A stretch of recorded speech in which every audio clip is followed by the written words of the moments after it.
ಮಕ್ಕಳನ್ನ ಜವಾಬ್ದಾರಿ ಹೊತ್ತಂತ ನಮ್ಮ ಜಿಲ್ಲಾಧಿಕಾರಿಗಳು ಬಹಳಷ್ಟು ಆಲೋಚನೆಗಳನ್ನ ಮಾಡಿ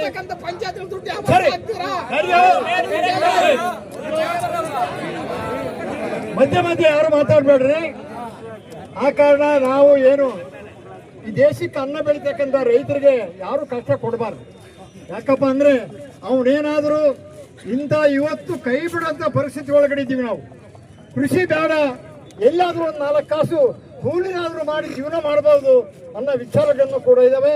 ನಮ್ಮ ಮಕ್ಕಳು ಕೂಡ ಇವತ್ತು ಫೀಸ್ ಕಟ್ಟಲಾರದೆ ಮನೆಯಲ್ಲಿ ಉಳಿಸ್ಕೊಂಡಿದ್ವಿ ಸ್ವಾಮಿ. ಫೀಸ್ ಕಟ್ಟಕ್ಕೆ ಆಗ್ತಾ ಇಲ್ಲ, ನಮ್ಮ ಮಕ್ಕಳು ವಿದ್ಯಾಭ್ಯಾಸ ಮಾಡಕ್ ಆಗ್ತಾ ಇಲ್ಲ. ಇಂಥ ಪರಿಸ್ಥಿತಿ ಒಳಗಡೆ ಇವತ್ತು ಒಂದೇ ದಿವಸ ಅಲ್ಲ ಸ್ವಾಮಿ, ಸುಮಾರೀಗ ನಾನು 6 ವರ್ಷದಿಂದ ನೋಡ್ತಾ ಇದ್ದೀನಿ ರೈತರು ಕಷ್ಟ ಮಾಡ್ತಾನೆ ಇದ್ದಾರೆ. ಆದ್ರಿಂದ ಅವ್ರ ಮೇಲೆ ಯಾರೂ ಕ್ರಮ ತಗೊಂಡಿಲ್ಲ, ಯಾರು ಮನೆಗೆ ಹೋಗಿಲ್ಲ, ಅವ್ರಿಗೆ ಯಾರಿಗೂ ಸಂಬಳ ಕಟ್ಟಾಗಿಲ್ಲ, ಅವ್ರಲ್ಲಿ ಹೂಡಿಕೆ ಮಾಡಿದಂತ ಹಣ ರೈತರ ಜೋಬಿಗೆ ಬಂದಿಲ್ಲ.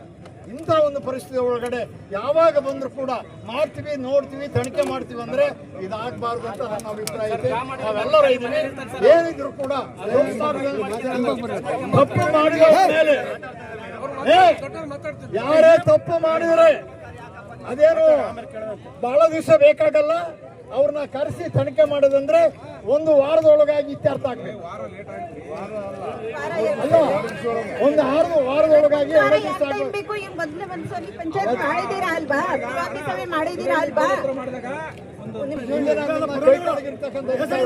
ಸರಿಯಾಗಿ ಕೆಲಸ ಮಾಡ್ತಾ ಇಲ್ಲ, ಅವ್ರ ಮೇಲೆ ಕೇಸ್ ಹಾಕಿ ಅವ್ರು ಏನು ಮಾಡಿ ಅದಕ್ಕೆ ಕೊಟ್ರೆ ಮುಂದೆ ನಮ್ಮ ರೈತರಿಗೆ ಅನ್ಯಾಯ ಆಗೋದು ತಪ್ಪುತ್ತೆ ಅಂತ ನಾನು ನಿಮ್ಮಲ್ಲಿ ವಿನಂತಿ ಮಾಡ್ತಾ ಇದ್ದೀನಿ.